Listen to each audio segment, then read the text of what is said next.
Well, it looks like the A7S III was finally announced this morning, and I know I call myself a Canon user in the title, but like I use all these cameras. I was using the A7 III up until kind of recently, where I switched to going kind of all Canon for my video work, C200, Canon R. I was about to get the Canon R6 or maybe R5.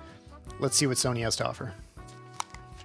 I can't believe The Verge's headline is A7S III Mark III doesn't shoot 8K video.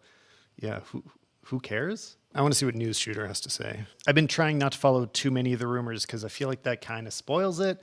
I don't know. I like to see things on day one. So first, we've got a flippy screen. It's about time. Thank you, Sony. And then they cover the most important thing that Canon did have, which is 4K 10-bit 422. I mean, there's going to be a bunch of crazy specs in here, but this is like the detail that makes all of these cameras really matter a lot. And it is the ushering in of this age where like mirrorless can really compete with cine cameras in a way they kind of couldn't before. They were always hobbled by their 8-bit codecs. This is a really big deal. Does not overheat, capturing 4K 60. It's a completely new 12 megapixel sensor. No crop when it's shooting even its slow-mo modes, including 120 frames per second, 4K 60. That's great. No record limit. No record limit's a really big deal. This is the other thing. So no record limit in 10-bit.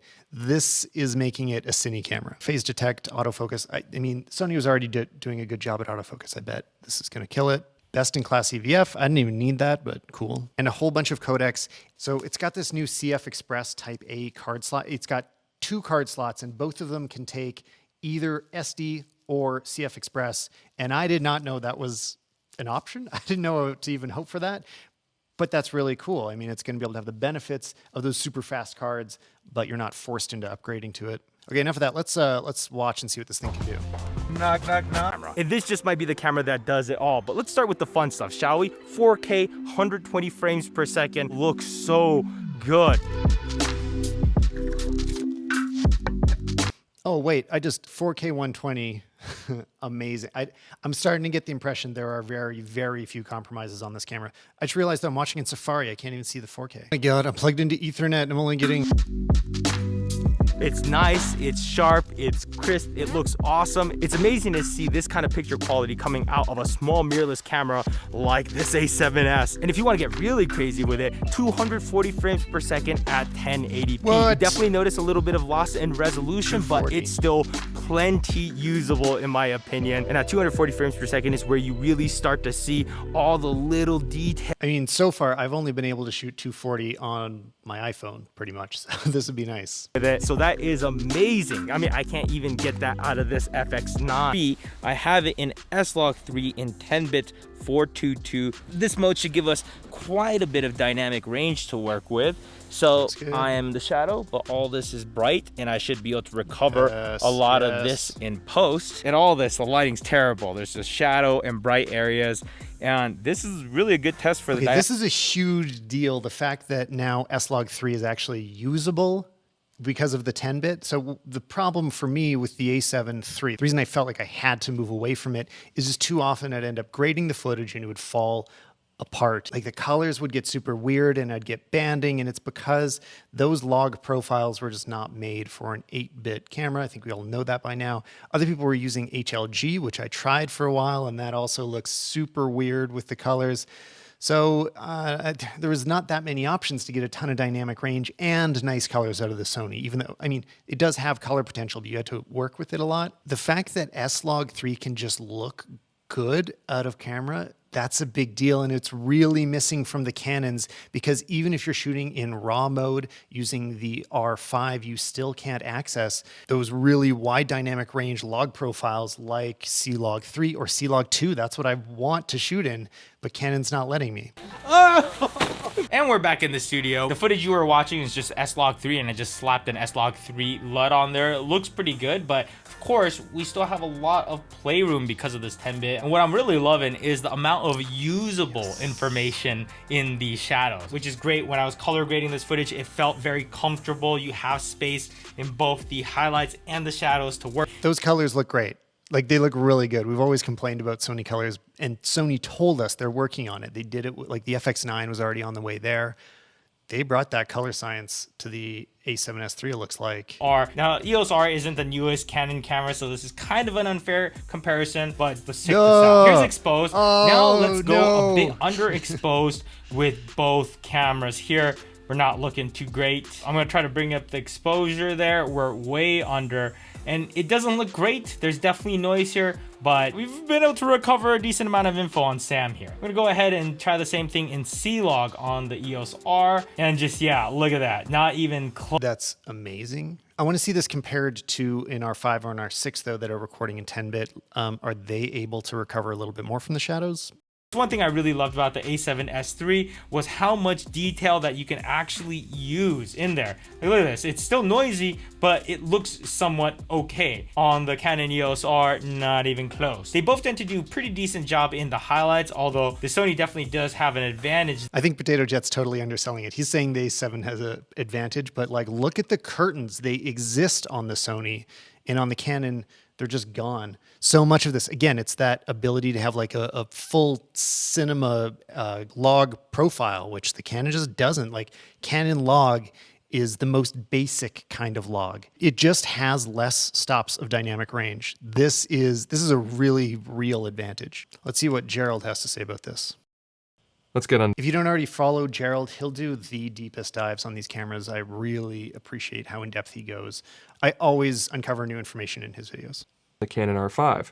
The R5 has an all-eye mode, but it's using H.265 to get there, so it's still very taxing on your machine and borderline pointless.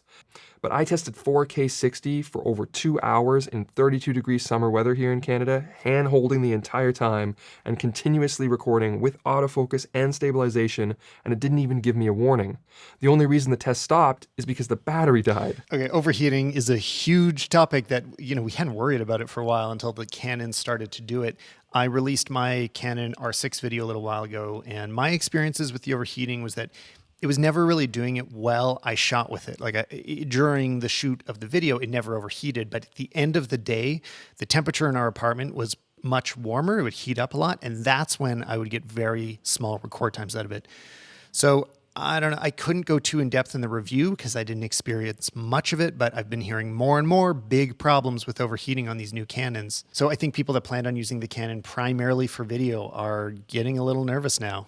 Huge thank you to them, by the way, for getting this to me on such short notice. Check them out if you need some charts for your work, even just down to compact. So I love this. Gerald does some real dynamic range tests. A lot of the time, most of us reviewers just we'll do what Potato Jet was just doing, where it's like you just look at it, just shoot a scene in a real situation and say like, okay, how much can I recover?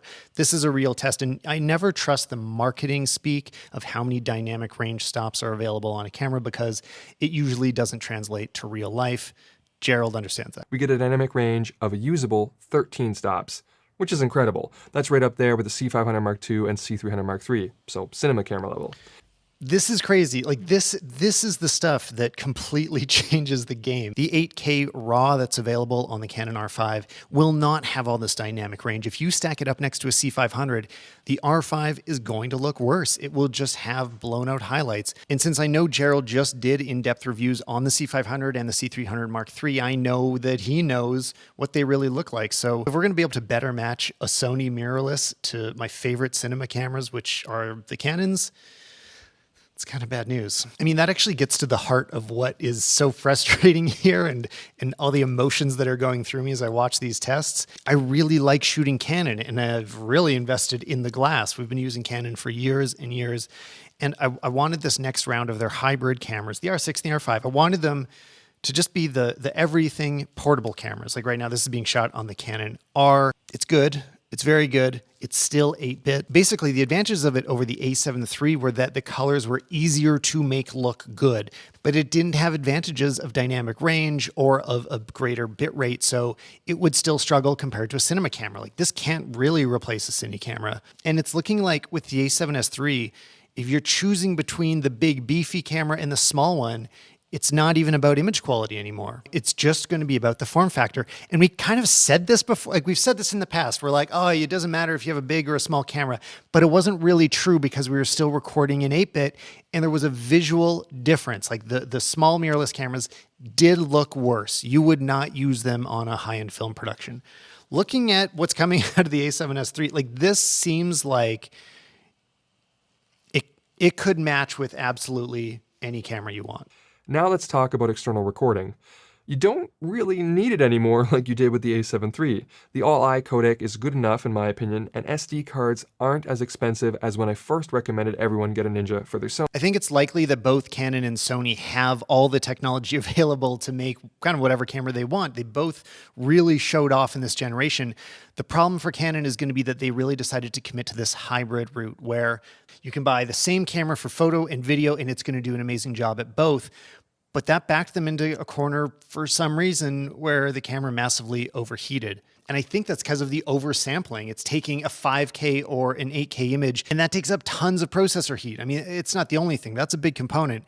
On the Sony, that A7S III is just using like a native resolution sensor that easily downsizes to the 4K without asking the processor to do too much, so it just doesn't get hot.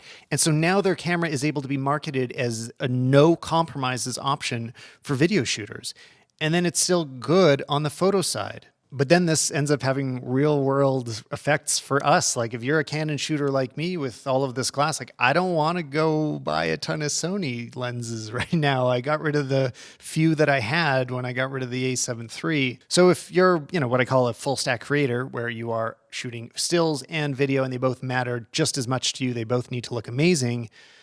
In the Canon world, that means you kind of have to go for a cinema camera, which the C300 Mark II looks like amazing, really, really good, but it's big and it's very expensive. And then you have a stills camera on the side. I mean, you could get an EOS R, R6, R5, but you're using both and they don't quite match. But if you're in the Sony world, the A7S III is, I mean, it's everything. Like it is a cinema camera. The fact that it can do this 10-bit 422 and external RAW potentially, 120 4K, and then never overheat and not have record limits. Even if the Canons didn't overheat, the fact that they stopped recording at 30 minutes, I run into that problem all the time. Like we've just missed footage because the camera stopped and I didn't know.